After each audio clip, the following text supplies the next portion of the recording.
अब हम present perfect tense passive voice के इंटरोगेटिव प्रश्नवाचक वाक्य बनाते हैं।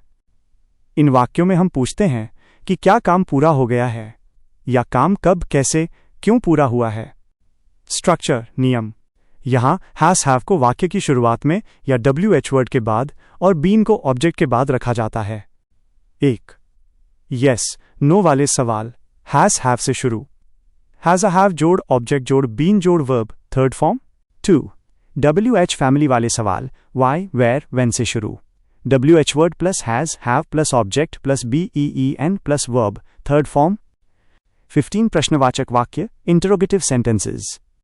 यहाँ क्या वाले और WH वर्ड वाले दोनों तरह के वाक्यों का मिश्रण है। Hash, English sentence, passive voice. Hindi meaning. 1. Has the work been done, क्या काम कर लिया गया है। 2. Have the clothes been washed, क्या कपड़े धो लिए गए हैं। 3. Has the food been cooked, क्या खाना पका लिया गया है। 4. Has the room been cleaned, क्या कमरा साफ कर दिया गया है। 5. हैव यू बीन इन्फॉर्म्ड, क्या आपको सूचित किया गया है। 6. Has the bill been paid, क्या बिल का भुगतान कर दिया गया है। 7.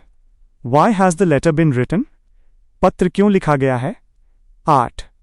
When has the ticket been booked, ticket कब बुक किया गया है। 9. Where has the car been parked, गाड़ी कहाँ खड़ी की गई है। 10.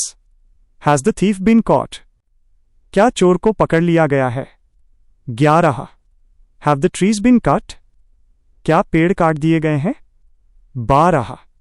How has this problem been solved, यह समस्या कैसे हल की गई है। 13. What has been done for them, उनके लिए क्या किया गया है। 14. By whom have you been taught, तुम्हें किसके द्वारा पढ़ाया गया है।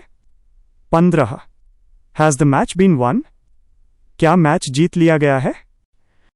याद रखें, क्विक टिप, हमेशा ऑब्जेक्ट को देखें। अगर ऑब्जेक्ट एक वचन है जैसे द रूम तो हैज लगाएं।